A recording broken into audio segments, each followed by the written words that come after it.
Rebel star Prabhas Bollywood లోని ఏ ఒక్కరికి కూడా నిద్ర పట్టకుండా చేస్తున్నాడు. ఎవరికి ఏమనాలో కూడా తెలియడం లేదు. హీరోలు ఎలాంటి సినిమాలు తీయాలో తెలియక తెకమకబడుతూ ఉన్నారు. దక్షిణాది దర్శకులకు ఫోన్లు చేసి మరీ స్టోరీలు అడుగుతున్నారు. కొంతమంది హిందీ స్టార్లు సౌత్ డైరెక్టర్లను బ్రతిమలాడుకుంటున్నారు. కథ ఓకే అయ్యాక ఏం చేయాలో తెలియక రద్దు చేసేస్తున్నారు. పెద్ద హీరోలకు సరైన సినిమాలు లేవు. మిగతా హీరోలు మూవీస్ చేస్తున్నా కూడా హిట్ అవుతాయి అన్న నమ్మకం లేదు. వరుసగా 6 పెద్ద నిర్మాతలు బాలీవుడ్ దర్శకులు హీరోలను నమ్ముకుని దివాళా తీశారు. అందరికీ ఇప్పుడు దక్షిణాది అంటే తలలు పట్టుకునే పరిస్థితి వచ్చింది. ఇక నటులకైతే ప్రభాస్ ను చూస్తే ఈర్ష్య పుట్టుకొచ్చింది. తట్టుకోలేనంత జలసి. ప్రభాస్ వరుస సినిమాలను, క్రేజ్ ను, సంపాదిస్తున్న డబ్బును చూసి నటులంతా పిచ్చివాళ్లైపోతున్నారు. పైగా దక్షిణాది సినిమాల్లో నటించే ఛాన్స్ రాని వారైతే ప్రభాస్ రోజు రోజుకు పెద్ద స్టార్ గా ఎదుగుతుంటే నిలబడలేకపోతున్నారు. 2 ఏళ్లకు ఒకసారి సినిమా చేసే పెద్ద స్టార్లు ఉన్న చోట ఏకంగా ఏడాదికి 2 సినిమాలు వస్తూ ఉన్నాయి. ప్రతి సినిమా హిట్టా ఫట్టా అనే తేడా లేకుండా 1000 కోట్ల మార్కును టచ్ చేస్తుంది. తాజాగా కల్కి సినిమా గురించి ప్రత్యేకంగా చెప్పనక్కర్లేదు. మొదటి పార్ట్లో తన పాత్ర తక్కువైనా కూడా మొత్తం క్రెడిట్ ప్రభాస్ కే వచ్చింది. ఇక ఏం చేయాలో ఎవరికీ తెలియడం లేదు. అవకాశాలు వచ్చిన వారు హాయిగా సౌత్ లో సినిమాలు చేసుకుంటున్నారు. కానీ సౌత్ కు సూట్ కాని కమెడియన్లు, ఇతర యాక్టర్లు కుళ్ళుకొని చస్తూ ఉన్నారు. ప్రభాస్ ఒక సినిమా హిట్ అయిందనగానే మరో సినిమా రెడీ అయిపోతుంది. సాహో నుంచి ఇదే దూకుడు. ఇక తాజాగా కల్కి ఫస్ట్ పార్ట్ అయితే సూపర్ హిట్ అయింది. ఇప్పుడు రాజా సాబ్, ఆ తర్వాత కల్కి సెకండ్ పార్ట్, ఆ తర్వాత హను ప్రభాస్ మూవీ ఫౌజీ, ఈ గ్యాప్ లోనే స్పిరిట్. అంటే ఏడాదికి 2 సార్లు ప్రభాస్ బాలీవుడ్ నే కాదు దేశం మొత్తం థియేటర్స్ ని షేక్ చేసేస్తున్నారన్నమాట. ఇదే ఇప్పుడు చాలా మంది ఈర్ష్యగాళ్ళకి నిద్రలేని రాత్రులు గడిపేలా చేస్తోంది. అలాంటి వాళ్ళల్లో ఒకడు చాలా డైరెక్ట్ గా ప్రభాస్ పై విషం కక్కిన నటుడు అర్షద్ వార్సీ. ప్రభాస్ మీద ప్రేమ ఉన్నట్లు నటిస్తూనే దారుణమైన కామెంట్స్ చేశాడు ఈ కమెడియన్ యాక్టర్. ప్రభాస్ ను జోకర్ గా అభివర్ణించాడు. అంటే ప్రభాస్ కెరీర్ నే దెబ్బతీయాలనే కుట్ర చేస్తున్నారని అర్థమవుతుంది. అంటే ఉత్తరాది ప్రేక్షకులకు ప్రభాస్ ని దూరం చేసేందుకు నీచమైన ప్రయత్నం చేశాడు ఈ కమెడియన్ కుక్క. అర్షద్ వార్సీ ప్రభాస్ రేంజ్ ని తట్టుకోలేక దిగజారి మాట్లాడాడు. నేను కల్కి చూశాను, నాకు నచ్చలేదు. బిగ్ బి అమితాబ్ బచ్చన్ పాత్ర అశ్వత్థామతో పోలిస్తే ప్రభాస్ తేలిపోయాడు. అమితాబ్ ఈ వయసులో కల్కి లాంటి సినిమాలు ఎలా చేస్తున్నారో అర్థం కావడం లేదు. ఆయనలోని ఎనర్జీలో మాకు కొంచెం ఉన్న లైఫ్ సెట్ అయిపోతుందన్నాడు ఈ వార్సీ. అంతటితో ఆగలేదు. ప్రభాస్ ను తెర మీద చూసినప్పుడు బాధన పెంచింది. ఈ మాట చెప్పడానికి బాధగా ఉన్నా కూడా ఆయన పాత్ర జోకర్ లా ఉంది. మ్యాడ్ మ్యాక్స్ మూవీలో మెల్ గిబ్సన్ లా తన ప్రభాస్ ని చూడాలనుకున్నాను, కానీ ఆయన ఇలా ఎందుకు చేశారో అర్థం కావడం లేదు. ప్రభాస్ జోకర్ లా ఉన్నాడని సెకండ్ పార్ట్ సినిమాను దెబ్బతీసేలా కుట్రపూరితంగా మాట్లాడాడు ఈ అర్షద్ వార్సీ. కల్కి పార్ట్ 1 లో అమితాబ్ బచ్చన్ పాత్ర బాగుంది, అది నువ్వు చెప్పాల్సిన అవసరం లేదు. సరే, అమితాబ్ బచ్చన్ నువ్వు పొగుడుకో, కానీ ప్రభాస్ ని తక్కువ చేస్తే మాత్రం ఎవ్వరు ఊరుకోరు. అది ఖచ్చితంగా ఈర్షతో వచ్చిన మాటే. ఈయన ఇప్పుడు ఎందుకు ఇంతలా వాగుతున్నాడంటే 2022 నుంచి ఈయనకు పాపం సినిమాలే లేవు. దక్షిణాదిన ఎవరో కూడా తన పట్టించుకోరు. ఎందుకంటే కమెడియన్ కు తక్కువ, క్యారెక్టర్ ఆర్టిస్ట్ కి ఎక్కువ. మరి అలా ఖాళీగా ఉండి ప్రభాస్ మీద పడి ఏడుస్తున్నాడు. దేశం మొత్తం ఫ్యాన్స్ అంతా ప్రభాస్ ను డార్లింగ్ అని ప్రేమగా పిలుచుకుంటున్నారు. కానీ మనోడు మాత్రం జోకర్ అని మానసికంగా ప్రభాస్ ని దెబ్బతీయాలని ఉత్తరాది ప్రేక్షకులకు తప్పుడు విశ్లేషణ ఇచ్చే ప్రయత్నం చేస్తున్నాడు ఈ అర్షద్. అంతెందుకు, ఆయన అభిమానించే సంజయ్ దత్ ఎంతగానో ప్రభాస్ ఇష్టపడుతున్నాడు. ప్రభాస్ అదిరిపోయే యాక్షన్ మూవీస్ చేస్తున్నారు. వాస్తవానికి ఈ తరహా మాస్ సినిమాలు ఒకప్పుడు బాలీవుడ్ లో వచ్చాయి. ఇప్పుడు ఆ సినిమాలు రావడం లేదు. దక్షిణాది వారు అలాంటి సినిమాలు తీస్తున్నారని మెచ్చుకున్నారు ఆయన. కానీ అర్షద్ వార్సీకి మాత్రం ఎందుకో ప్రభాస్ ని చూస్తేనే ఏడుపొచ్చేస్తుంది. నిర్మాత అభిషేక్ అగర్వాల్ అర్షద్ వార్సీపై ఫైర్ అయ్యారు. బాక్స్ ఆఫీస్ దగ్గర 1000 కోట్లు వసూలు చేసే ప్రభాస్ ను జోకర్ అంటావా?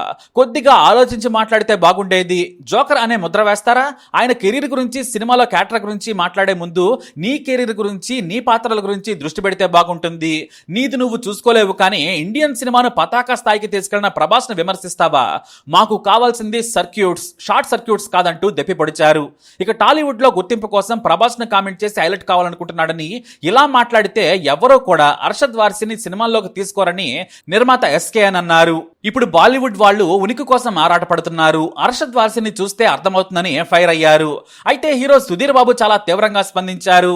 విమర్శలు అర్థవంతంగా ఉండాలి. ఇలా చిన్న మెదడుతో ఆలోచించి కుంచిత విమర్శలు చేయడం సరికాదు. మీలాంటి మెదడు తక్కువ వాళ్ళ నుంచి ఇంతకంటే ఎక్కువ ఆలోచించలేమన్నారు సుధీర్ బాబు. అయితే ఇంత నీతులు చెబుతున్న అర్షద్ వార్సీ పెద్ద స్కామ్ చేశాడు. తన భార్య మరియా గోరెటితో కలిసి స్టాక్ మార్కెట్ పై ఓ కంపెనీకి లాభం కలిగేలా తప్పుడు వీడియోలు చేశాడు. భార్యాభర్తలు కలిసి ఇద్దరు జనాలకు టోపీ పెట్టారు. తప్పుడు విశ్లేషణ చేశారు భార్యాభర్తలు. దీని ద్వారా ఒక్కరోజే అర్షద్ వార్సీ సాధన బ్రాడ్కాస్ట్ ను ప్రమోట్ చేసి అప్పనంగా డబ్బును జనాలను మోసం చేసి సంపాదించేశారు. అర్షద్ 30 లక్షలు సంపాదించాడు. అతని భార్య 38 లక్షలు సంపాదించింది. దీంతో సెబీ రంగంలోకి దిగి చాలా మంది ఇలాంటి దొంగ యూట్యూబ్ ఛానల్ నిర్వహించేవారని నిషేధించింది. వారిలో ఈ అర్షద్ వార్సీ అతని భార్య మరియా ఉన్నారు. అంతేకాదు అసలు స్టాక్ మార్కెట్ మీద ఇతనికి ఉన్న అవగాహన శూన్యం. కానీ కొంతమందికి డబ్బులిచ్చి ప్రమోషన్ చేశాడు. ఇతని మాటలను నమ్మిన అమాయకులు షేర్లు కొని నష్టపోయారు. ఇలాంటి దొంగ పనులు చేసిన అర్షద్ వార్సీ ప్రభాస్ క్యారెక్టర్ గురించి మాట్లాడుతున్నాడు. జోకర్ లా ఉన్నాడని కామెంట్ చేసి తన పరువు తానే తీసుకుంటున్నాడు. అయితే ఇది అర్షద్ వార్సీ మనస్సులోని మాటగానే మనం చూడనక్కర్లేదు. చాలా మంది ఇలాంటి ప్రయత్నమే చేయాలనుకున్నారు మరి, కానీ వారికి ధైర్యం చాలడం లేదు. ఎందుకంటే దక్షిణాది దర్శకులు నిర్మాతలు అవకాశం ఇవ్వరేమో అనేది వారి భయం. గతంలోనే షారూక్ ఖాన్ తన సినిమా కోసం ప్రభాస్ మూవీకి థియేటర్స్ కూడా ఇవ్వకుండా ప్లాన్ చేశాడు. కానీ ఒక సినిమా తర్వాత ప్రభాస్ ది ఇంకో సినిమా వస్తూనే ఉన్నాయి. బాలీవుడ్ మీద ప్రభాస్ దండయాత్రకు అందరి కోసాలు కదిలిపోతున్నాయి. చాలా మంది ఇలానే ప్రభాస్ హవాను తగ్గించేందుకు ప్రయత్నాలు చేయాలనుకున్నా కూడా కుదరడం లేదు. ఇక ఇతర స్టార్లు అయితే దక్షిణాది దర్శకులతో సినిమాలు చేస్తున్నారు. ఎటొచ్చి సౌత్ లో ఛాన్స్ రాని వారే ఇప్పుడు ఇలాంటి చీప్ ట్రిక్స్ కు బరి తెగిస్తున్నారు.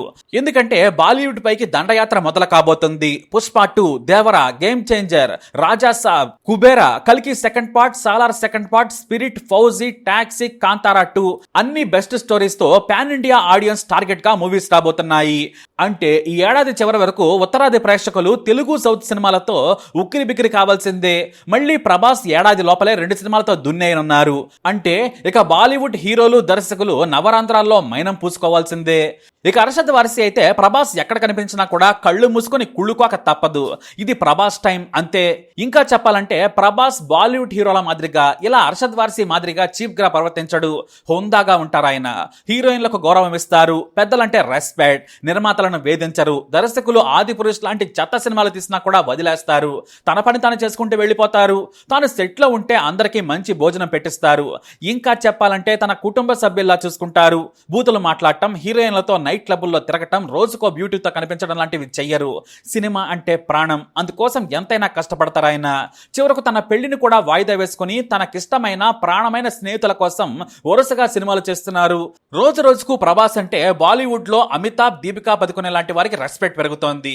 ఎటొచ్చి ఇలా సగం సగం మెదడుతో చిల్లరగాళ్లే ప్రభాస్ ను అసహించుకుంటున్నారు. ఇంకా చెప్పాలంటే అతనికి శత్రువులు లేరు, ఈర్షపడేవారు లేరు. నీలాంటి చిల్లరగాళ్ల తప్ప. ప్రభాస్ ఎప్పుడో బాలీవుడ్ శిఖరాన్ని టచ్ చేశాడని ఈజీగా అర్థం చేసుకోవచ్చు. అది నీలాంటి మట్టి బుర్రగాళ్లకు అర్థం కాదు, అర్థం చేసుకోలేరు కూడా. అవునో కాదో మా తెలుగు ఆడియన్స్ కామెంట్స్ ద్వారా చెప్తారు. వీలైతే ఓ ట్యూటర్ని పెట్టుకుని ట్రాన్స్లేట్ చేయించుకుని బాలీవుడ్ లోని నీలాంటి వాళ్ళకి చూయించుకో. మరి ప్రభాస్ పై తెలుగు ఆడియన్స్ తప్పకుండా కామెంట్ చేయండి. అర్షద్ వార్సీకి బుద్ధి చెప్పండి.